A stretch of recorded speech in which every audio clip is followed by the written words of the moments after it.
listening to The Betmaker Show. This is the NFL post-draft AFC South team season betting odds preview for Monday, April 29th, 2019. And now, live from Las Vegas, the host of The Betmaker Show, Brian Blessing.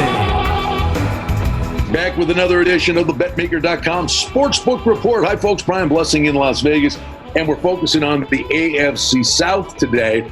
It's a great time.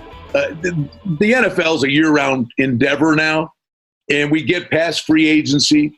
We get past the NFL draft. You kind of catch your breath, but you're going to get the OTAs, mini camps. Training camp will be here before you know it. Then preseason football, and we're off to the races. The one thing that's a constant, and we'll ask our friend Jack from bookmaker.eu, their head NFL odds maker, there really is no downtime, Jack. Maybe a bit of a lull in June, but other than that, there's always snippets of news and then free agency in the draft. The players are always looking for regular season win totals or odds to win division. Something may just spark somebody in May to make a Super Bowl future bet. The NFL is just incredible in that vein. They marketed it very well. I mean, as you say, from the time the Super Bowl goes down, now you may have a 2-week lull, but then you start going with all the press, all the question marks about the draft, and then you get to the draft, and then we're ready to go again. So yeah, they keep you preoccupied with NFL for most of the year. Well, this one ought to be interesting. The AFC South. We talked about the NFC North in a similar fashion with three teams that are so evenly matched. But this division, Jack, throw a blanket over them, and what are the odds to win the division? Well, let's start with Indy, a pretty good favorite at plus 105 only, followed by Houston plus 263, followed by Tennessee at plus 7. Followed by Jacksonville at plus 395, and Tennessee, the long shot, at plus 760. So you're right. It's a hotly contested division. Well, Indianapolis, 9.5 over $1.35, which correlates to them saying they're the favorite in the division. Clearly heading in the right direction, and this is an organization that's gotten back on the beam, and the big story was, could Andrew Luck return to health? I think it was slow sledding for a long time, but he found a groove at the end of the year. They've got a lot of pieces in place. But it really does come down to, can Andrew Luck stay healthy? He seemed to pick up right where he left off pre-injuries, and Indianapolis made the playoffs on account of that. They had a bad first half against Kansas City. Then they made a comeback in the second half, but it was too late. Houston is 8.5. They have Watson at quarterback, who had another good year last year, not as spectacular as his rookie year before the injury. But and then you have Tennessee and you have Foles in Jacksonville. This is a good division. And you look at Indianapolis, and on draft day, maybe not sexy picks, but some real solid players. They got very high grades for Rock Ya-Sin, a cornerback out of Temple, and a linebacker, Ben Benogu from TCU. But the real interesting pick is the wide receiver Paris Campbell from Ohio State. And we know Luck, when that arm's healthy, he can get it downfield. He can get it downfield, and he's got T.Y. Hilton on one of the on one outside, and he'll have your guy on the other side. This team is 9.5 is still 9.5. I think is a great number for this. I don't see it going up or down. I think the money will fluctuate. I don't think you'll see movement in the number. Well, why this division is so polarizing is you had a Houston team that ripped off 9 wins in a row last year, Jack, and if they can get this offensive line shored up, Deshaun Watson, we've seen him do electric things, but that poor kid was a crash test dummy last year. Right. He was sacked, I believe it was the second most since John Kitna back in the old days, where he got sacked 63 times in the season. I think Watson was sacked 62 or something like that. Well, we look at their number, and it's 8.5 under 111. I think the real rub is there are a lot of confounding things that are going on from a coaching perspective there. But you can't sneeze at 9 wins in a row. No. Matter of fact, if they win 9 in a row this year, I'll go over the 8.5. Well, the question comes, can they do it again? I don't think so. Yeah, I think I'm with you. Tennessee, 8 over $1.16. Is this a team headed in the right direction? I think 8 is reflective of what the type of team that they are. They're a 500 team. They never seem to quite go in the right direction. They make steps here or there, then they get hit with injuries. They get hit with departures for whatever reasons. I would be more inclined to say that they would come in as their price the last in the division. And then Jacksonville, regular season win total of 8 over $1.15. This was a team that just direction-wise seemed to be adrift at sea. And finally, they've moved on from Blake Bortles. But this is more about, is this team focused? And that's a hard thing for any odds maker or better to get their grip on. The fans clamored to get Bortles out of there. Now they have their wish. They picked up Foles, who has a Super Bowl under his belt and threatened to get to another Super Bowl last year, but has never, aside from that one season with the Eagles, has never quite made it as a starter. So there's a lot of questions to be answered here. I think they're answered in the 8-8. Now to Jacksonville, which had that great defense where they pushed too hard all the while when they had to struggle with Bortles. We'll find out this season, but I think they're the third choice in the division as they are priced. Are Jacksonville and Tennessee, can you lump them in the same group? Are they a team? And I think we alluded to this earlier when we were talking about Cincinnati, I believe. Is 8 and this number that's 8, do they generally generate two-way action, or are these more such middle-of-the-road teams that it would be a smaller handle on two teams like that? I think it'll be a smaller handle. First, they're not two public teams. Tennessee and Jacksonville don't generate that reaction you want from the person. You don't run into Tennessee and Jacksonville fans when you're walking around. Please make that point about the public teams, that I'm sure you'll make a number, and if they're a public team, you'll make them pay for it, maybe 20, 25 cents with juice attached to the spread. But when it's a public team, you're going to make people pay for it. When it's a public team, if you take a team like Kansas City that the public loves, you're going to make it 10.5 over whatever, because there's going to be a lot of money for the over from just their fans. Then that will be offset by the smart guys going under.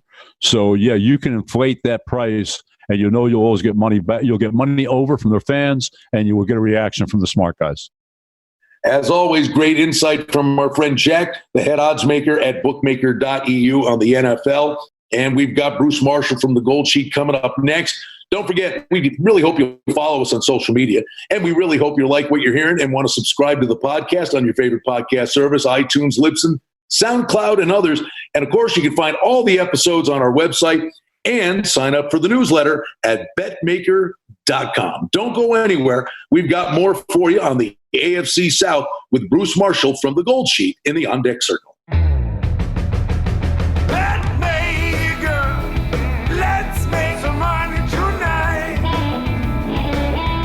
For outstanding information and special offerings and promotions, we invite you and encourage you to sign up for our newsletter today simply by going to the website at betmaker.com. Continuing on with our preview of the AFC South, the Betmaker.com Sportsbook Report. Brian Blessing, thrilled to be joined by Bruce Marshall, our good friend from the legendary Las Vegas publication, The Gold Sheet. Always fun talking football, Bruce. Yeah, it's great, and looking forward to talking another division here. Let's do it. It's the Indianapolis Colts leading the way in the AFC South at 9.5 over $1.35. Bruce, this was a team that put it all together at the end of last year, and it all began with, could Andrew Luck stay up, right? Could the shoulder hold up? And he got better with each week. He did, and this team, that kind of came out of nowhere because the start wasn't all that good. But the fact Luck got healthy, they were able to discover a running game. The defense performed better than we thought, and I think more than anything, this team realized what a break it got that Frank Reich ended up falling into their lap as the head coach. Remember, they were all ready to. They had Josh McDaniels signed, sealed, and delivered from New England. And McDaniels pulled out at the last second. Reich was their second choice. I think he should have been their first choice, and that was sort of justified my thought when they ended up leading them to the playoffs. They were upset in Philadelphia that Reich left, and I think he proved a very good fit there. So all systems go, and GM Chris Ballard seems to know what he's doing there. And I think the Colts thinking after they won that first-round playoff game in Houston, some of us thought they might get all the way to the AFC title game last year, and maybe this year they can do it. The draft is an inexact science, but they focused on defense early on. But one of the steals for the draft, specifically with the quarterback slinging the rock, Paris Campbell, the wide receiver from Ohio State, could be a difference maker with T.Y. Hilton alongside. Yeah, he gives them another option. You got to defend the length of the field with this kid because he's a big play threat, and we know what Hilton can do. So I think that was a pretty good pick. They didn't have a first-round choice in Indy. They traded out, but that's, again, Chris Ballard has worked where they were picking late in the first round. They thought they'd rather get multiple picks later, so I think this worked out for them. It also worked out for the Redskins, I think, who flipped spots and got sweat for that late first-round pick. But Ballard has picked, has put this together very nicely. He's built sort of from the inside out. They've focused on their interior line play, which has been strong, and that helped them run better. Marlon Mack turned into a really nice discovery last year for them. So I'm very bullish on the Colts, and I think they can pick up where they left off late last year. Houston's at 8.5 under 111 at bookmaker.eu. The crazy thing is, Bruce, this team had a 9-game winning streak last year, almost in spite of themselves. Deshaun Watson will not survive at the rate he was getting hit. And honestly, I look at their offseason. They didn't do a whole heck of a lot to help themselves. No, they didn't. And, in the draft, they went a couple of tackles, their first 2 picks. But it's very dangerous to assume these kids are going to Titus Howard upside, but from Alabama State and sharpening it in the second round, but they're going to come in and be an upgrade up front. That always doesn't happen. And you're right. Deshaun Watson was almost maimed last year. He was sacked 62 times, and he is not necessarily immobile. I know they had that 9-game win streak. They had lost 9 in a row prior to that, which extended back into 2017 when Watson was hurt. So we'll give them a mulligan for that losing streak. But I think this is sort of precarious here. They lost a couple of key guys. They couldn't keep all their free agents, and Kareem Jackson walked, and Tyrann Mathieu walked. I'm not sure the replacements they got in the secondary, Gibson and Hoagie, are actually going to be upgrades for them. And Bill O'Brien's job is, again, for a guy who did get to the playoffs, from what we hear, he's still got to win this year. And I'm not sure where the Texans are going to go this year. They're not the top choice in this division. I think that's Indy, and we'll see what happens with Houston as we move forward. But the win totals tell us you can throw a blanket over these teams and who may get hot. Let's go to Tennessee at 8 over $1.16. The NFL's a copycat league, and everybody knows what the Patriots have done. And the slot receivers are now starting to rack up some nice contracts. They get Adam Humphries, who came over from Tampa Bay with a breakout season last year. And then they also get a kid that a lot of people thought could have been the top wide receiver in the draft, A.J. Brown, from Mississippi. So they're trying to get Mariota some weapons. They are, but I think Mariota's the question here, Brian, whether, we had talked, previously about Jameis Winston, who was his draft classmate a few years ago. And Mariota came in very hyped out of Oregon as a Heisman winner. We've seen some flashes from him, but he certainly has not progressed onto the elite tier of quarterbacks. Part of that has been due to injuries. But that's the reality with him. He hasn't been able to stay on the field. And they're going to have to decide whether to make a commitment to him beyond 2019 based upon a lot of it, what he does this year and staying healthy. I think they've made a slight upgrade behind him. Ryan Tannehill comes in and he takes the place of Blaine Gabbert as the main backup. And given what's gone on with Mariota and his history of injuries here, they may have to look at Tannehill at some point this year. I think this is a kind of a precarious position for the Titans. They got nearly into the playoffs last year, but something tells me that was about the high water mark for Mike Vrabel last year, and I think they're going to have trouble matching that win total this year as they did last year. Bruce, we wrap it up with Jacksonville, and here you are saying the bottom of the barrel. This is a team with 8 wins projected as their season win totals. A year removed from making the playoffs, and it's maybe a chance to win the whole thing. That was with Blake Bortles at the helm, a defense that can fly around.